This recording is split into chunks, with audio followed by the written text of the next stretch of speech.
Bueno, llegamos a la última parte de los temas que tenemos previstos para el día de hoy. Como siempre, nuestra intención es que sean de utilidad para todos ustedes.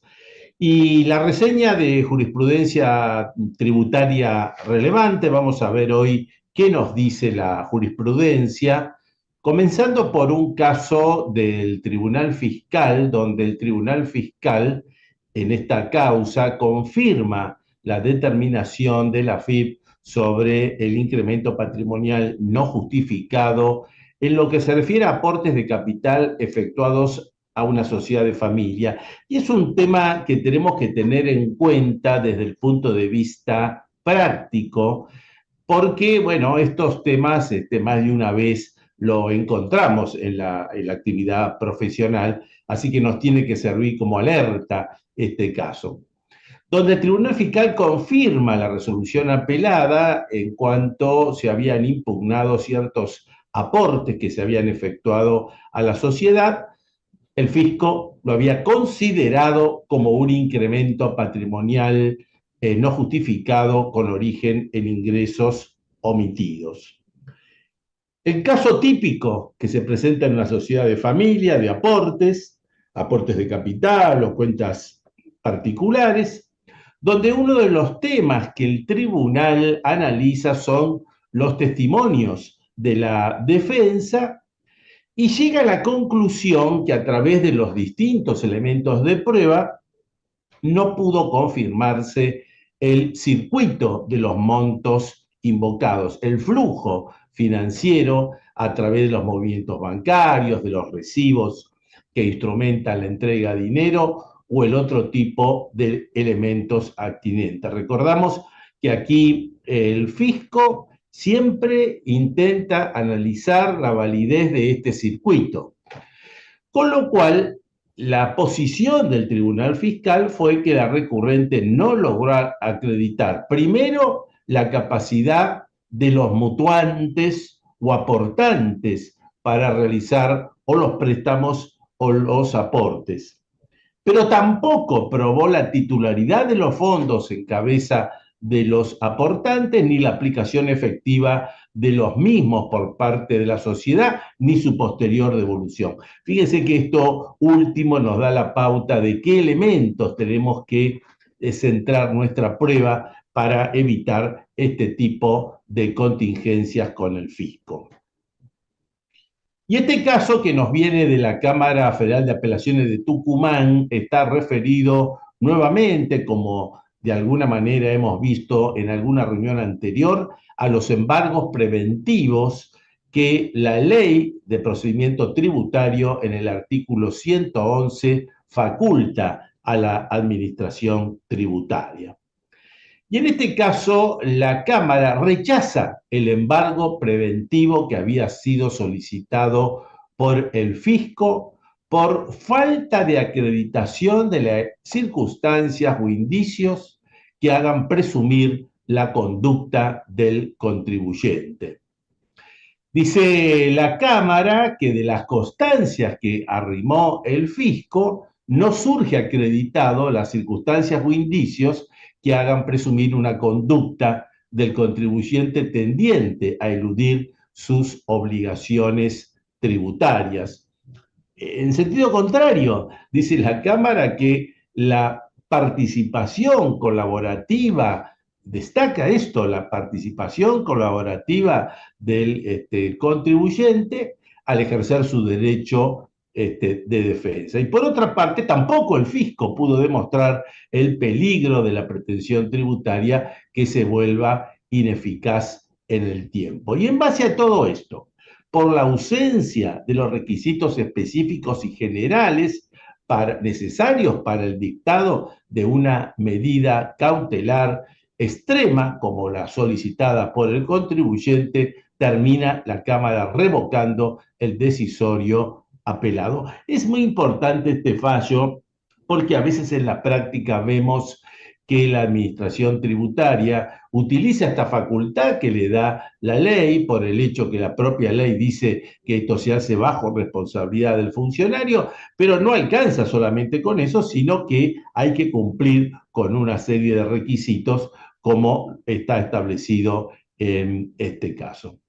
Y una situación similar se produce en esta otra causa también de la Cámara Federal de Tucumán, donde también la Cámara rechaza la medida cautelar del embargo ante la ausencia de los requisitos rituales que habían sido exigidos. Fíjense que en este caso la Cámara analiza la documentación que presentó la Administración Tributaria, se refiere al certificado de deuda presunta y al informe de la inspección realizada, pero dice que esto no resulta suficiente para justificar el embargo preventivo si no surge una determinación de deuda cierta.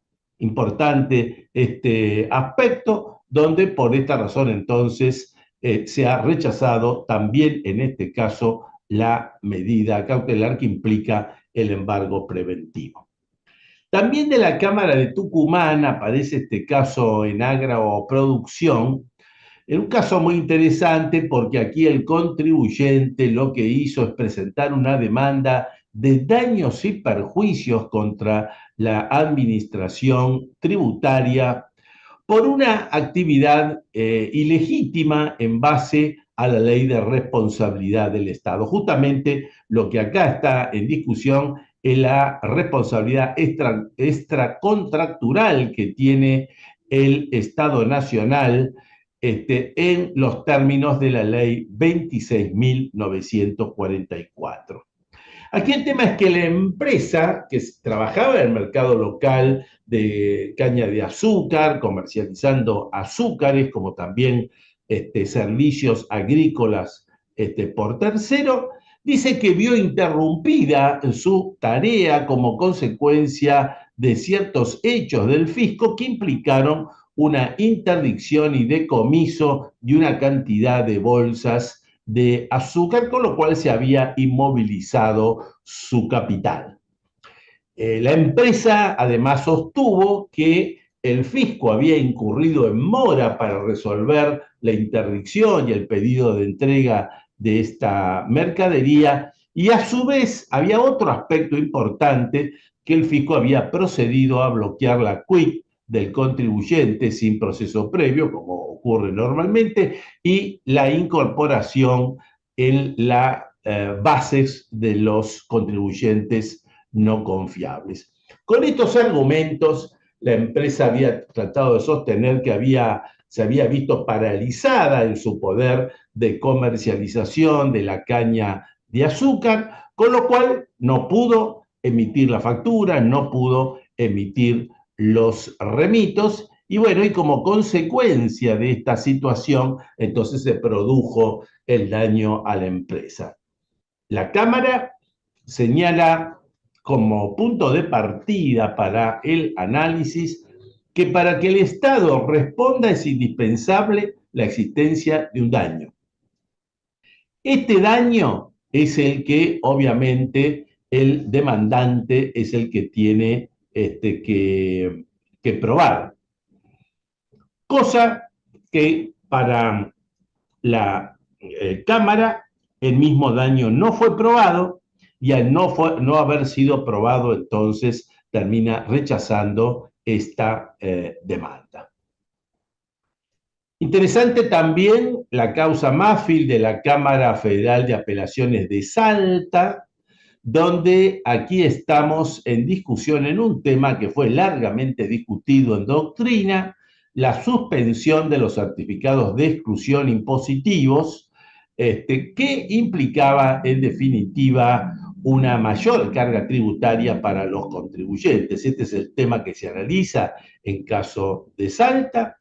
Dice que esto genera un impuesto inexistente, sin base legal, que carece de razonabilidad y como consecuencia de lo cual dispone la procedencia de la demanda realizada por el contribuyente. Como esto estaba dirigido a ganancias e IVA, en el caso del IVA la Cámara señala otro aspecto muy importante, porque recordamos que las normas de aplicación hacía que el crédito fiscal del impuesto de valor agregado se tenía que aplicar en un periodo fiscal distinto del que establece la ley, y en este aspecto la Cámara dijo que resultaba la norma inconstitucional porque justamente estaba violando las disposiciones de la ley del impuesto al valor agregado.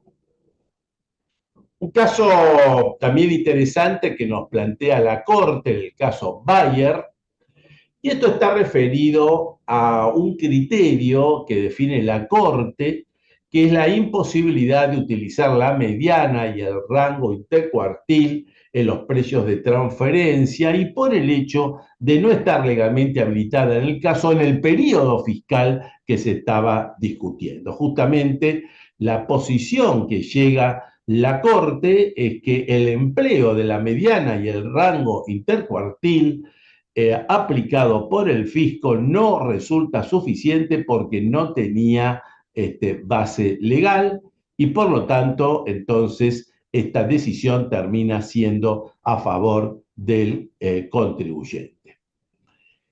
Y un caso también interesante que nos viene de la Cámara Contenciosa Administrativa Federal, de la Sala 1, es en el caso de exenciones de actividades teatrales. Acá el tema tiene la importancia porque se trataba de una obra extranjera. Esa obra extranjera había sido traducido al idioma castellano, pero acá es donde la Cámara termina sosteniendo que no se aplica la exención del impuesto a las ganancias porque esa obra en esa forma no implicó en ningún caso la creación de una nueva obra de origen nacional, y por lo tanto no se estaban dando los requisitos establecidos por la ley.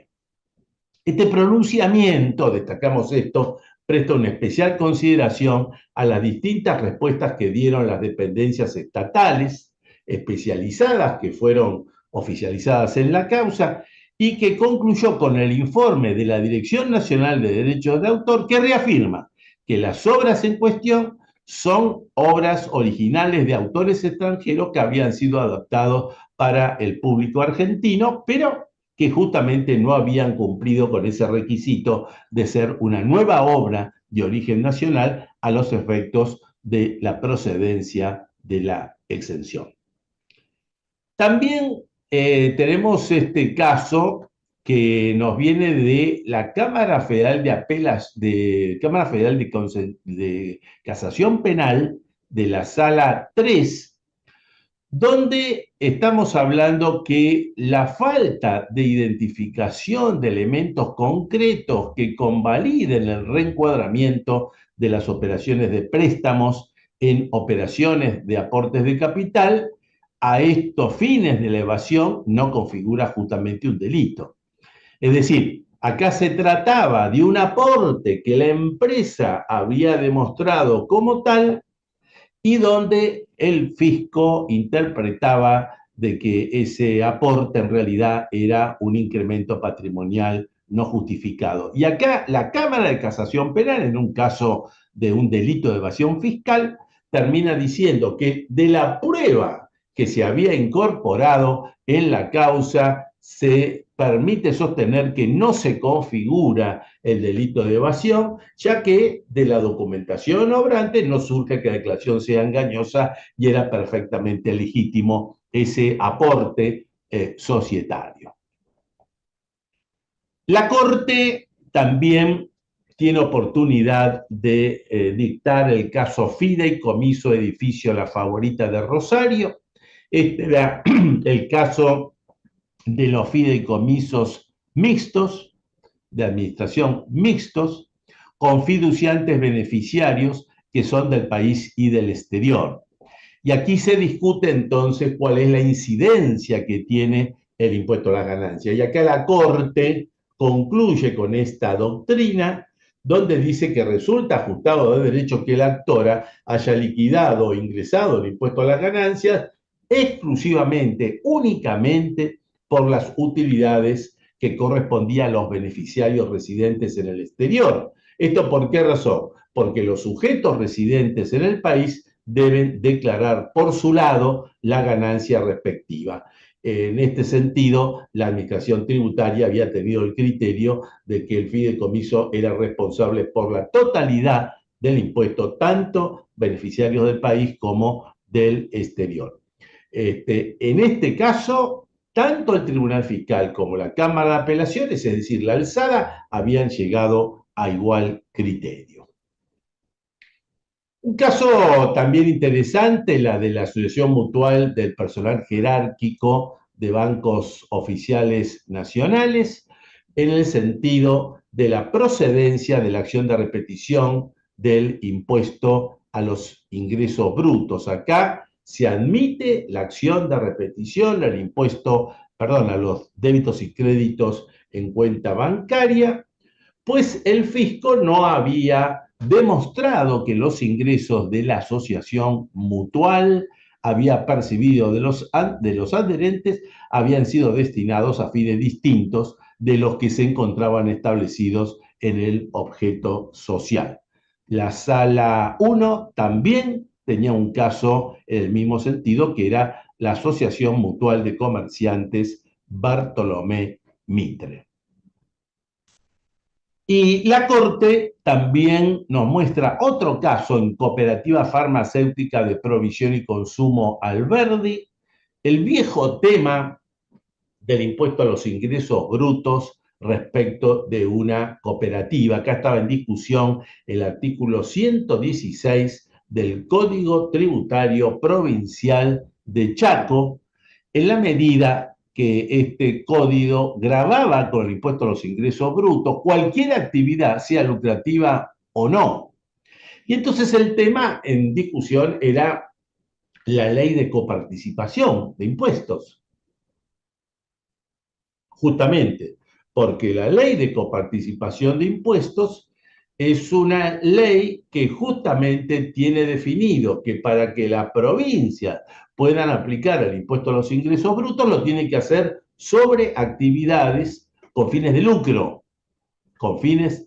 cosa que obviamente acá no se daba. Y entonces aquí la Corte llega a esta posición en el sentido de que ese artículo del Código Tributario de Chaco es por esa razón inconstitucional. Muy importante es esta causa porque se aplicaría no solamente para cooperativas, sino para otros entes que no tengan fines de lucro, como pueden ser mutuales, como pueden ser asociaciones civiles o similares.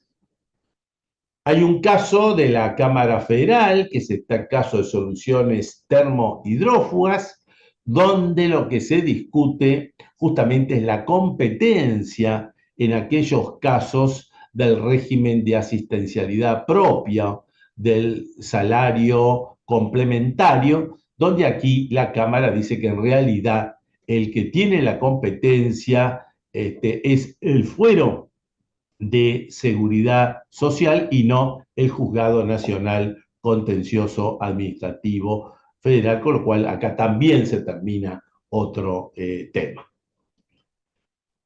Una causa que nos viene de Mar del Plata, de la Cámara Federal de Mar del Plata, son los efectos de la regularización respecto de la suspensión e interrupción de la prescripción penal.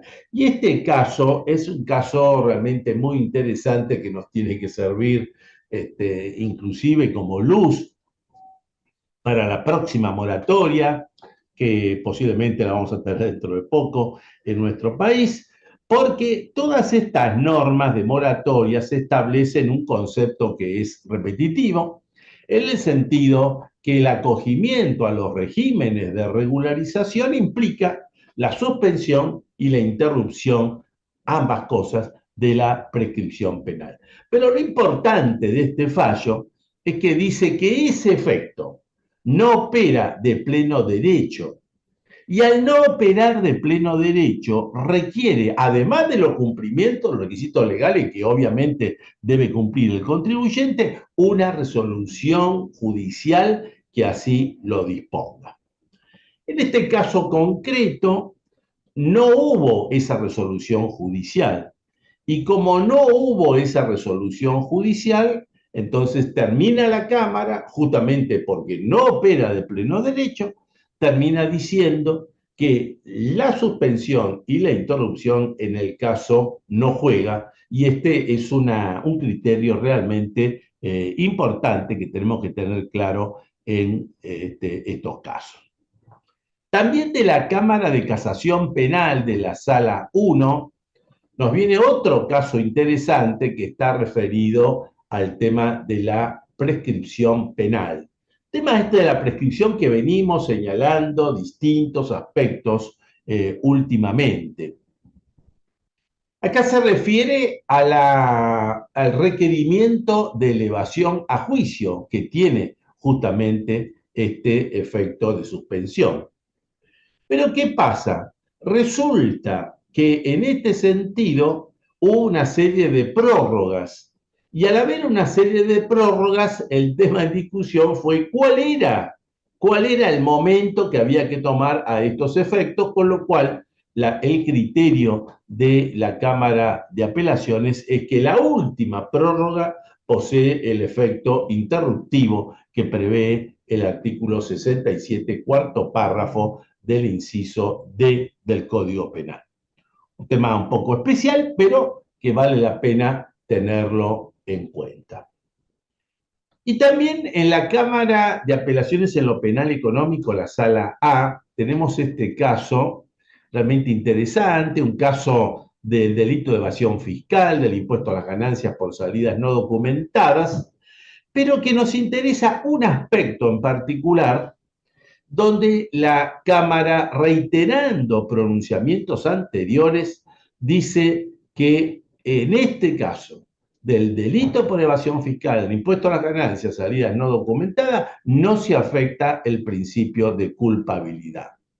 Es un caso realmente importante porque ustedes recordarán que uno de los argumentos que la doctrina señalaba en el sentido que se afectaba justamente el principio de culpabilidad es que el verdadero evasor era el tercero que escapaba totalmente de la imposición y como consecuencia de lo cual lo que había creado el legislador era la responsabilidad sustituta en cabeza de quien hacía el pago.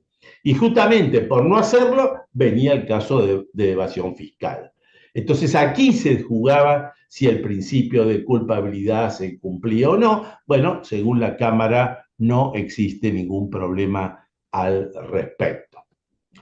Otro tema de prescripción en materia penal, llamado a indagatoria de otro impuesto. El llamado a indagatoria produce un efecto en la prescripción penal. Ahora, un efecto interruptivo de la prescripción penal. Ahora, ¿qué ocurrió? En este caso, lo que pretendía el fisco, es decir, que también producía otro efecto interruptivo como consecuencia de la indagatoria de otro impuesto que era el impuesto a las ganancias. Entonces, la Cámara confirma su criterio en cuanto a la extinción de la acción penal por la prescripción de delito de evasión fiscal, en razón que ha dicho la Corte que la prescripción corre y opera independientemente por cada delito. Quiere decir que la interrupción de ganancias no puede tener ningún efecto en este caso que era el impuesto al valor agregado.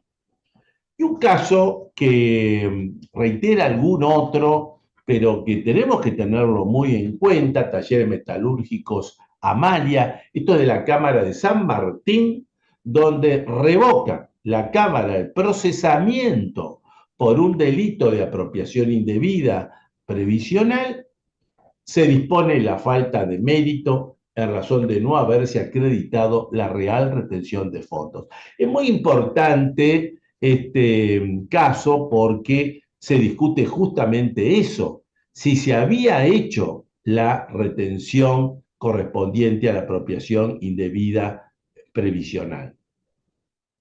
Y acá destaca a la Cámara la pericia del perito contador oficial cuando había explicado que esas retenciones o aportes que se utilizaban en la contabilidad, esto sería también aplicable para la apropiación indebida de tributos, tiene un carácter meramente contable.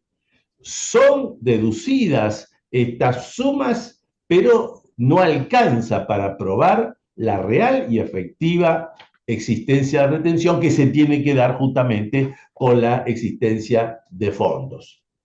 No hablamos de la existencia de fondos suficientes a los efectos de la prueba del depósito de los aportes, sino estamos hablando de eso en un momento anterior, que es el momento de la retención, porque si esos fondos no existieran, como ocurre aquí, mal podemos pensar que existe una retención previsional.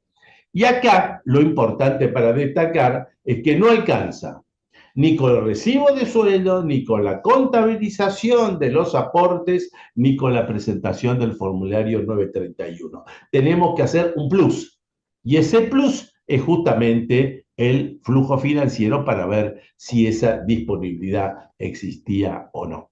También importante la causa del Club Universitario La Plata, porque acá se declara la falta de mérito respecto de un imputado, también acá delito de apropiación indebida, pero en este caso era una entidad deportiva que tenía dificultades económicas, había constituido el fideicomiso, hay un procesamiento que se le intenta hacer al presidente de la sociedad cuando en realidad la responsabilidad no era de él, sino era del fideicomiso, y por esa razón entonces se declara la falta de mérito. Bueno, esta es la presentación entonces.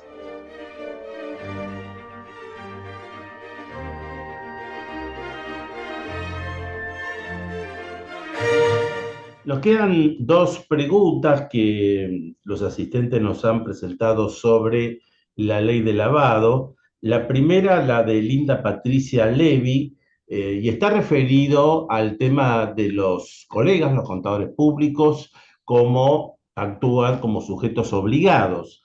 Y entonces nos pregunta si se tienen que dar las dos condiciones para poder ser sujeto obligado. Cuando se refiere a las dos condiciones, son las actividades por cuenta y orden del cliente que habíamos mencionado, más la tradicional de auditoría.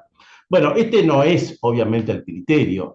El criterio es el siguiente: el contador va a actuar como sujeto obligado en el caso de las auditorías, que es exactamente igual que antes. Eso no ha producido ningún cambio. La novedad que se produce es que el contador, como también el abogado, como también el escribano, va a actuar como sujeto obligado en la medida que haga determinado tipo de actividades de aquellas que habíamos mencionado por cuenta y orden del cliente. En ese caso entonces, también va a ser sujeto obligado. Por lo tanto, es una o es otra. Y la pregunta de Ana Carolina Balvareschi Kessler, que nos está preguntando si los valores históricos, si los valores que hemos mencionado son valores históricos o ajustados. Bueno, habíamos mencionado que todos los valores que están mencionados en la ley, valores a los efectos de la definición de los tipos penales o valores a los efectos de los estados contables para que el contador actúe como sujeto obligado, se ha buscado un mecanismo para superar definitivamente la inflación. Ese mecanismo es establecer por determinados salarios mínimo vital y móvil, esto es de acuerdo con el tema que estamos tratando, y en base a eso se considera el momento en que se efectúe el caso en cuestión, con lo cual nosotros lo que tenemos que ver en cada caso, cuánto en ese momento vale el salario mínimo vital y móvil, lo multiplicamos por la cantidad de salario que establece la ley y ahí tenemos el valor actualizado. Es decir, esto va a ser un mecanismo de una actualización permanente que se va a realizar a través justamente de los salarios mínimos. Muy bien, hasta acá hemos llegado.